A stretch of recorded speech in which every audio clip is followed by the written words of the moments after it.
내수동 교회는 저에게 참 특별한 의미가 있습니다. 내수동 교회를 제가 처음 찾았을 때는 20대 초반의 제 방황의 클라이맥스였습니다. 과연 내가 교회를 통해 신앙생활을 할 거냐, 교회 없이 신앙생활을 할 거냐, 이런 고민이 제 안에 참 컸고요.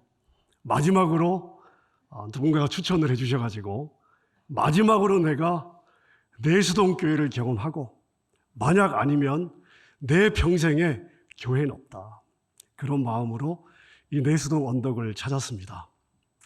하나님이 제 안에 목회자로 계속 부르심이 있었는데요, 저는 장로의 가정에서 태어나서 교회에서 쭉 자라면서 너무 험한 일을 많이 봐서 교회에 대한 소망이 없었습니다. 소망이 없는 교회를 위해서 나의 한평생을 목사로 산다는 것은 제가 도저히 용납할 수 없는, 받아들일 수 없는 그런 부르심이었습니다. 하나님은 계속 너무나 분명하게 부르시고 저는 너무나 분명하게 거절해야 될 이유가 있었기 때문에 그런 갈등 속에서 이 내수동 언덕을 찾았습니다. 그런데 이곳에서 하나님을 다시 새롭게 만나게 되었는데요, 그 주님과의 사랑이 깊어지다 보니까 제 안에 내가 여기를 계속 다니면 목사를 하겠구나, 이런 불안감이 제 안에 들어오기 시작했습니다.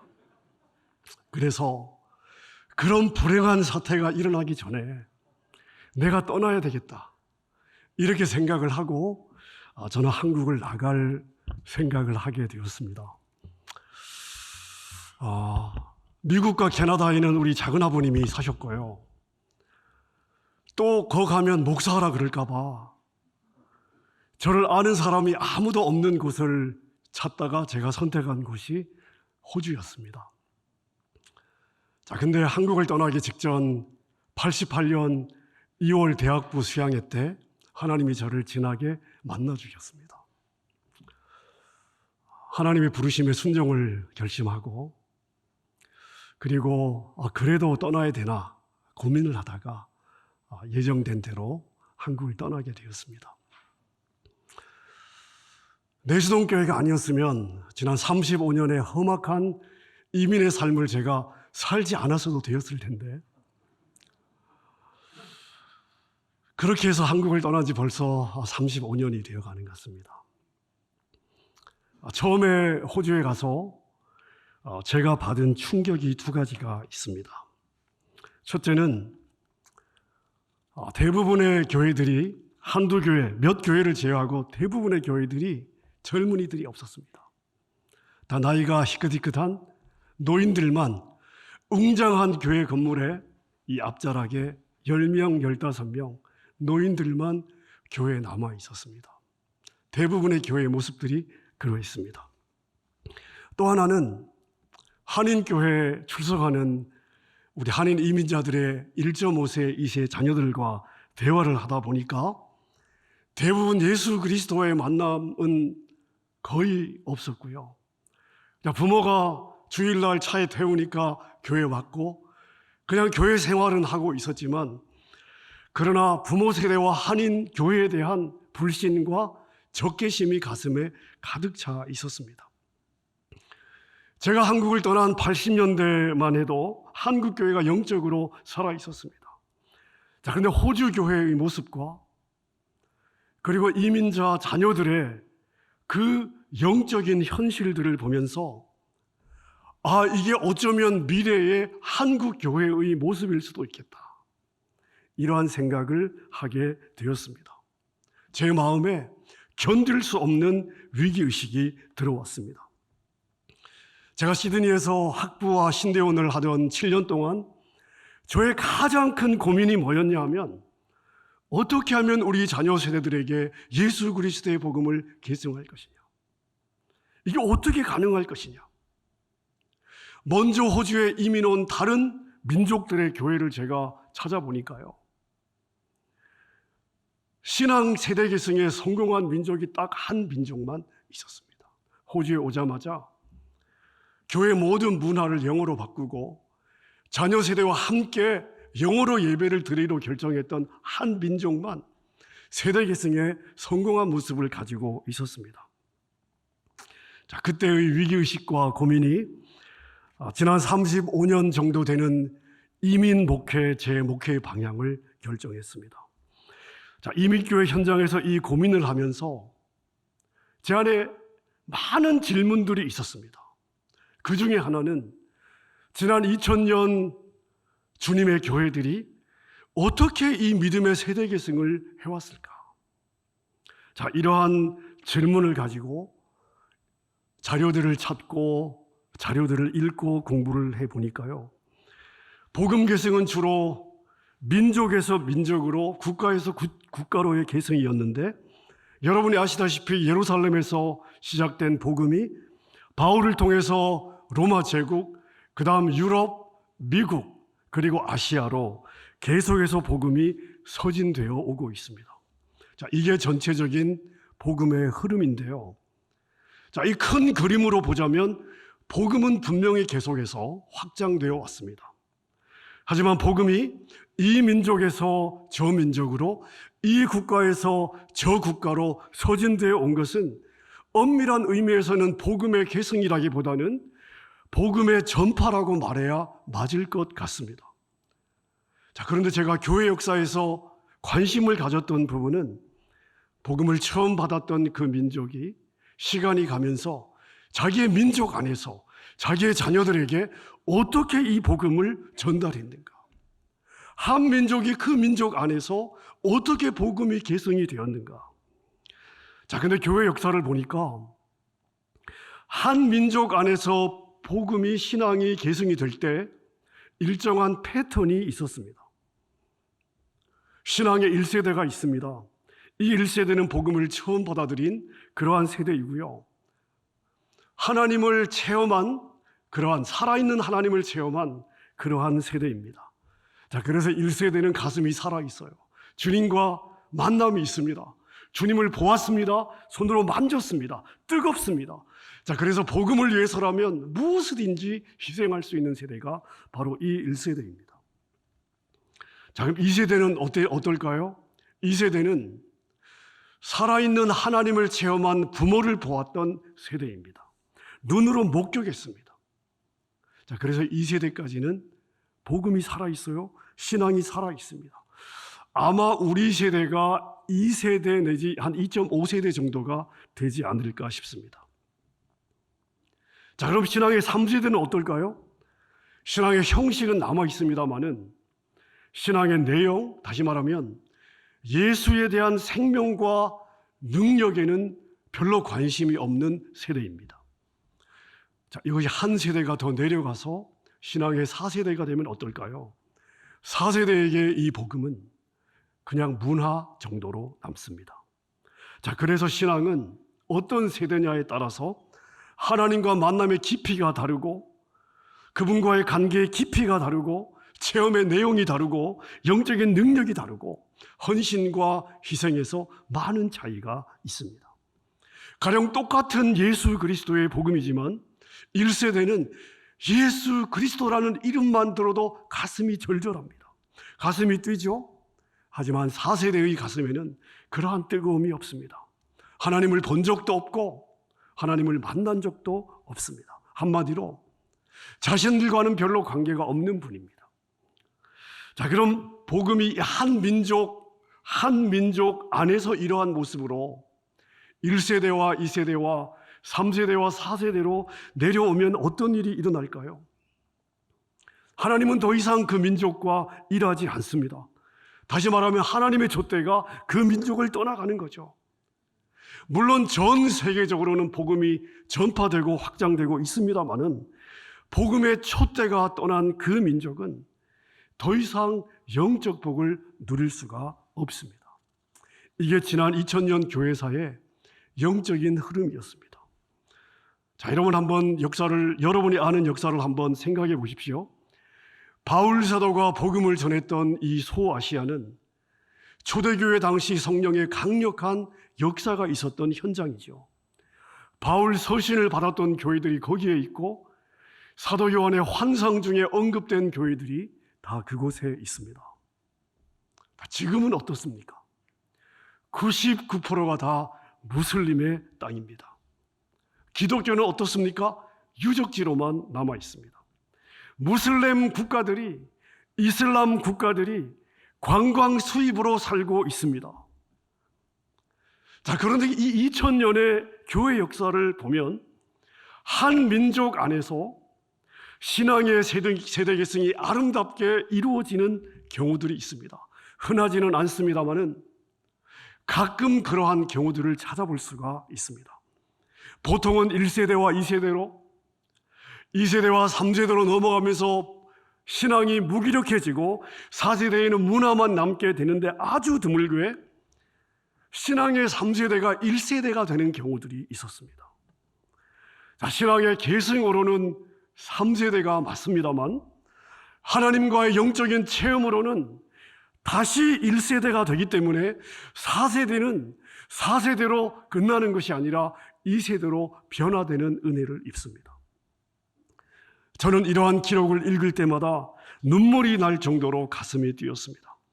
신앙의 3세대로는 3세대인데 어떻게 영적으로 다시 1세대가 될 수 있었을까? 어떤 경우에 이런 일이 가능했을까? 그때 가능했다면 지금도 가능하다. 하나님이 그때 은혜를 주셨으면 지금도 주실 거다. 사실 신앙의 3세대에게 하나님은 부모의 하나님이에요. 나의 하나님이라기보다는 부모의 하나님입니다. 주일에는 교회 출석해 주다가 부모로부터 독립하면 교회를 떠나는 세대가 3세대입니다. 자, 근데 어떻게 이 3세대가 1세대로 변화될 수 있었을까요? 이런 일이 있었습니다. 3세대 중 소수의 사람들이 영적인 각성을 체험합니다. 이러한 각성을 통해서 하나님이 더 이상 부모의 하나님이 아니라 나의 하나님이 되는 거예요. 나의 하나님으로 하나님을 체험하게 됩니다. 그리고 십자가와 주님의 보혈, 하나님의 진한 사랑을 경험하게 되는데, 이런 사람이 비록 소수의 무리입니다마는 그들이 하나님을 직접 목격하고 나서 하나님의 시선으로 자기의 세대들을 바라보니까 하나님을 떠나가는 자기의 세대가 소망이 없습니다. 그전에는 내가 잘 되면 됐어요. 나만 잘 되면 됐습니다. 자기 세대에 관심이 없었습니다.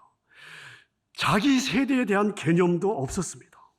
자, 하나님을 만나고 나니까 하나님 없이 살아가는 자기 세대가 너무 불쌍한 거예요. 그래서 마음이 아파서 견딜 수가 없습니다. 그래서 자기의 세대를 가슴에 품습니다. 하나님의 보좌 앞에 엎드리죠. 그리고 자기의 세대를 살려달라고 부르짖기 시작합니다. 이사야 64장에 보면 이사야 선지자의 이러한 기도가 있습니다. 하나님, 하늘을 가르시고 직접 강림해 주십시오. 직접 강림하셔서 주의 원수들이 주의 이름을 알게 하시고 이방 나라들로 주 앞에 떨게 해 주십시오. 자, 그런데 이 소수의 무리들이 바로 이 말씀을 붙잡고 기도하기 시작합니다. 하나님, 이 세대를 살리기 위하여 필요하다면 나의 이 육신을 쪼개 주십시오. 나의 이 쪼개진 육신 사이로 우리 세대 가운데 임재해 주십시오. 내가 본 하나님의 영광을 우리의 세대가 보게 해 주십시오. 세상의 맛이 아니라 하나님을 맛보는 세대가 되게 해 주십시오. 하나님께 굴복하는 세대가 되게 해 주십시오. 저들이 귀하게 여기는 것들이 배설물에 불과하다는 것을 알게 해 주십시오. 이 소수의 무리가 자신의 세대들을 위하여 절절한 가슴으로 기도하기 시작합니다. 자기의 세대가 자기가 맛본 이 하나님의 영광을 사모하며 식음을 전폐하고 엎드리는 거예요. 하나님의 보좌를 흔드는 것입니다. 하나님은 응답하시는 하나님이신 줄로 믿습니다. 비록 소수의 무리지만 하나님은 그 소수의 무리의 부르짖음을 들으시고 그 세대 전체의 영광 가운데 임재하셨습니다. 이때 그들은 자신의 눈앞에 나타난 하나님의 영광을 보며 자신들이 사랑했던 이 세상이 얼마나 보잘것 없었는지를 보게 되고, 자신들이 붙잡기 위해서 가슴 지렸던 세상의 것들이 얼마나 무의미한 것이었는지를 깨닫게 되고요. 하나님의 임재와 영광을 바라보면서 인생관이 바뀌어요. 세계관이 바뀝니다. 그전에는 나만을 위해 살았는데, 생존을 위해 살았는데, 하나님을 만난 이후에는 하나님이 관심이 가져지는 거예요. 하나님의 나라가 관심이 가져지는 것입니다. 그분을 위해 살아드리고 싶은 거예요. 자, 이런 일이 일어났을 때 3세대가 1세대가 되었고, 하나님은 계속해서 그 민족 가운데 임재하셔서 그 민족과 함께 일하셨습니다. 여러분, 우리가 어떤 자녀를 키워야 되겠습니까? 어떤 목회자를 우리 세대가 우리 자녀 세대들을 위하여 준비해야 되겠습니까? 자기 세대를 가슴에 품고 하나님과 승부낼 수 있는, 여러분, 그러한 사람을 키워야 되지 않겠습니까? 특별히 저는 이민교회를 섬기다 보니까 고등학교를 졸업한 자녀 가운데 약 80%가 대학을 지나가면서 교회를 떠납니다. 그러니까 자녀들이 부모와 함께 지금 교회에 나온다고 안심할 수 없는 거죠. 만약에 우리가 이러한 믿음의 사람을 키우지 못한다면, 지금 키우지 못한다면, 여러분, 우리 세대는요, 우리의 눈에 흙이 들어오기 전에 우리의 자녀 세대들이 세상과 동화되는 것을 보게 될 것입니다. 자, 그럼 우리 부모가 무엇을 해야 되겠습니까? 우리 부모 세대가 무엇을 해야 되겠습니까? 무엇을 할 수 있겠습니까? 오늘 본문의 이삭이 아주 좋은 이그젬플이 될 수 있습니다. 여러분이 이삭의 삶을 한번 생각해 보십시오. 이삭의 삶에는 대단한 기적이 없어요. 대단한 이적이 없습니다. 요셉처럼 고난 가운데 다져진 깊은 신앙의 인격과 영성을 발견하기도 쉽지 않습니다.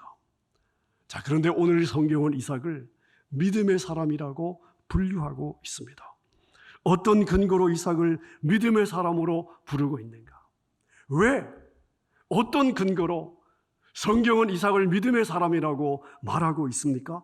오늘 본문을 보니까 이삭이 믿음으로 자녀를 축복했답니다. 믿음으로 자녀를 축복했답니다. 여러분 한번 생각해 보십시오.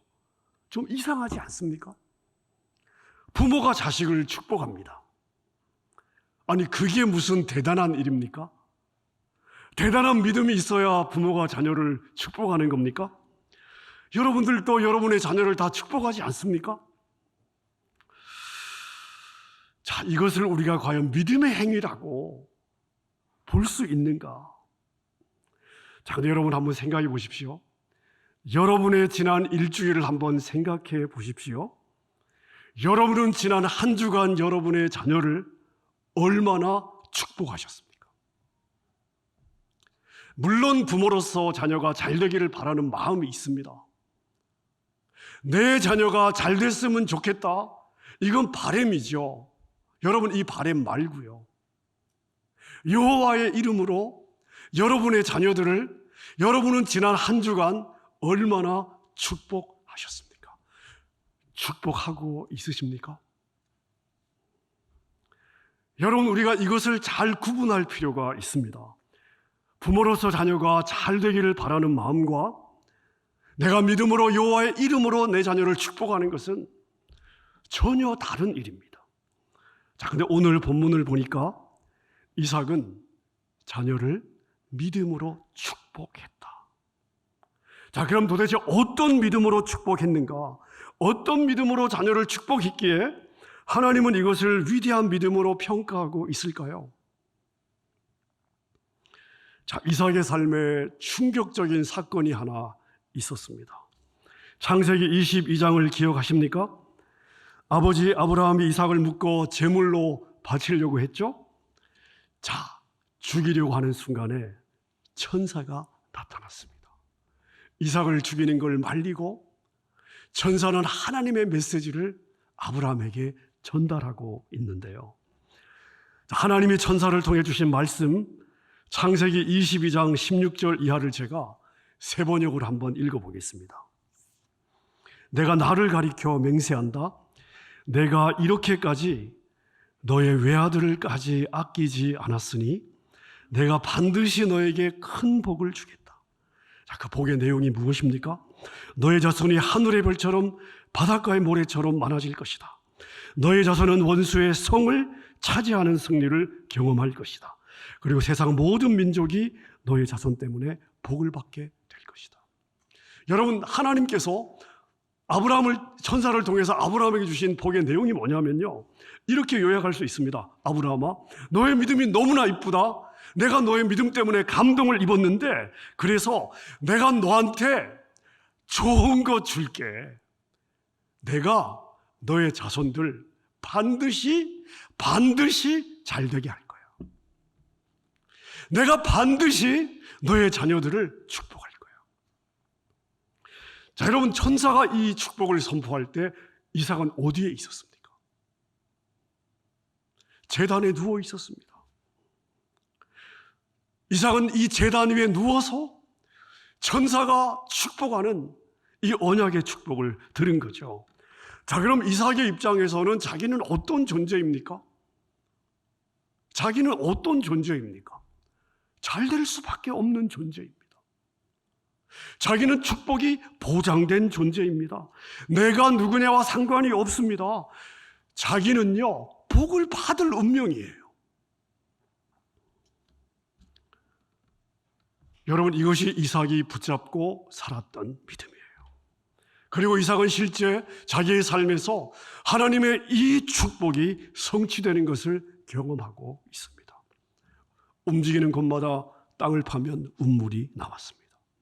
창세기 26장을 보면 온 땅에 가뭄이 들었습니다.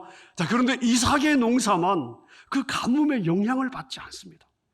오히려 가뭄이 든 그 해에 100배의 결실을 맺어 마침내 거부가 되었다고 성경이 증언하고 있습니다. 자, 그런데 이삭은 자기가 왜 복을 받는지 알고 있습니다. 내가 잘나서가 아니에요. 하나님의 아버지의 믿음 때문에 자기를 축복하는 것입니다. 아버지의 믿음과 순종 때문에 내가 복을 받는 거예요. 자, 그리고 더 중요한 것이 있습니다. 이 복을 나만 받는 것이 아니에요. 나의 자녀들도 받습니다. 나의 자녀들도 받게 될 것입니다. 나의 자녀들도 잘 될 수밖에 없습니다. 나의 자녀가 어떤 모습이냐가 상관이 없습니다. 나의 자녀도 잘 될 수밖에 없는 운명입니다. 여러분, 이것이 이삭이 붙잡고 살았던 믿음이에요. 성경에 보면 이삭이 야곱에게 축복하는 두 번의 장면이 있는데, 처음에는 야곱이 아버지를 속이고 형 대신에 축복을 받죠. 자, 그때 아버지 이삭이 야곱에게 축복했던 내용이 있습니다. 자, 또 한 번은 야곱이 형 에서로부터 도망가기 전에 아버지한테 인사를 오죠. 자, 그때 이삭이 한 번 더 야곱을 축복합니다. 자, 근데 여러분, 이 두 번의 축복의 내용이 이삭이 번제단에 누워서 천사로부터 들었던 축복의 내용과 똑같습니다. 모리아 산에서 천사가 아버지에게 주었던 약속이에요. 자신이 번제단에서 들었던 하나님의 약속입니다. 자, 그러니까 이삭은 이 축복을, 이 약속을 평생 붙잡고 살고 있었던 것이죠. 내 자녀들은 잘 될 수밖에 없다. 나의 자녀들은 잘 될 수밖에 없는 운명이다. 여러분, 야곱과 에서의 삶을 한번 생각해 보십시오. 무슨 선한 삶을 살았습니까? 하나님의 복을 받을 만큼 특별한 삶을 살았습니까? 아니죠. 그들에게 무슨 소망이 있어서 이삭이 자녀들을 축복한 것입니까? 이삭은 자녀의 모습을 보고 축복한 것이 아닙니다. 이삭은 눈에 보이는 현실을 보고 축복한 것이 아닙니다. 하나님의 약속을 믿고 자기의 자녀들을 축복한 것이에요. 여러분, 그래서 성경이 계속해서 강조하는 것이 있습니다. 이삭이 잘나서 복을 받은 것이 아니다. 아니에요. 이삭이 복을 받은 것은 아버지 아브라함의 믿음과 순종 때문이었습니다. 자, 그럼 야곱과 에서가 복을 받은 것은요, 아버지 이삭이 그 약속을 믿고 그 자녀를 축복했기 때문입니다. 자, 그렇다면 자녀들의 미래는 어디에 달려 있을까요? 여러분은 다 언약의 사람들이 아닙니까? 이 약속을 이어받은 믿음의 자손들이 아닙니까? 자, 그렇다면 여러분의 자녀들의 미래는 어디에 달려 있습니까? 여러분이 자녀를 위해 뭔가 해줄 수 있는 여러분의 여력에 달려 있는 것입니까? 아니면 자녀들의 은사와 능력과 노력과 가능성에 달려 있는 것입니까? 아닙니다. 여러분, 아니에요. 여러분의 자녀들의 미래는 하나님께 달려 있습니다. 자, 그래서 여러분은 여러분의 자녀를 향한 하나님의 언약의 축복을 어떻게 해야 돼요? 믿고 축복해야 되는 것입니다. 하나님의 축복이 여러분의 자녀들의 삶에서 실제화 될 수 있도록 여러분이 믿고 축복해야 되는 것입니다. 우리가 믿음으로 축복할 때 하나님은 반드시 자녀들을 축복해 주실 것입니다. 여러분, 축복하는 것이, 우리를 축복하시는 것이, 자녀를 축복하시는 것이 우리 하나님의 마음인 줄로 믿습니다. 제가 내수동 교회를 처음 찾았던 주일, 교회로 인하여 저의 마음은 산산조각 나 있었고, 그런 소망 없는 교회를 위해서 목회자로 부르시는 하나님이 너무나 원망스러웠고, 제 책상 서랍에는 수면제가 한 70개가 숨겨져 있었습니다. 만약 내 마음이 움직여서 내가 목사로 헌신할 기미가 보이면 나는 목사가 되어 교회에 상처를 주는 목사가 되기보다는 나는 이 수면제를 먹고 죽을 것이다. 제 책상 서랍에는 수면제 70알이 숨겨져 있었습니다. 그만큼 제 안에 교회에 대한 불신이 있었습니다. 자, 그런데 내수동교회를 찾던 첫 주일날, 첫 예배, 첫 시작이 무엇이었는지 기억이 나십니까? 담임 목사님이 나오셔서 민수기 6장 한 말씀을 읽으시면서 예배가 시작이 되었습니다. 여호와는 내게 복을 주시고 너를 지키시기를 원하며 여호와는 그 얼굴로 내게 비치사 은혜 베푸시기를 원하며 여호와는 그 얼굴을 내게로 향하여 드사 평강 주시기를 원하노라. 여러분, 그 다음 보십시오.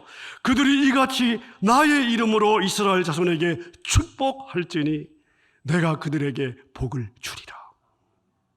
하나님은 원하시고 우리 하나님의 그 원함을 받고 축복하면 내가 그들에게 복을 주리라. 사랑하는 여러분, 여러분의 자녀의 현재의 모습에 소망이 보이지 않아도 축복해야 되는 겁니다. 자녀들이 여러분의 속을 뒤집어 놓을 때도 여러분들은 변함없이 축복해야 되는 것입니다. 여러분이 만들어갈 자녀들의 모습이 아니에요. 하나님이 만들어 가실 자녀들의 모습입니다. 나는 만들 수 없어요. 하나님은 만드실 수가 있습니다. 축복을 약속하신 하나님을 믿고 축복하면 하나님은 반드시 축복하실 것입니다. 우리 하나님은 우리가 믿는 대로 이루시는 분입니다. 아멘입니까? 선포한 대로 이루시는 분이십니다. 뿌린 대로 거두게 하시는 분이신 줄로 믿습니다. 여러분의 믿음의 축복 때문에 많은 복된 간증들이 여러분의 자녀들의 삶에 있으시기를 우리 주님의 이름으로 축복합니다.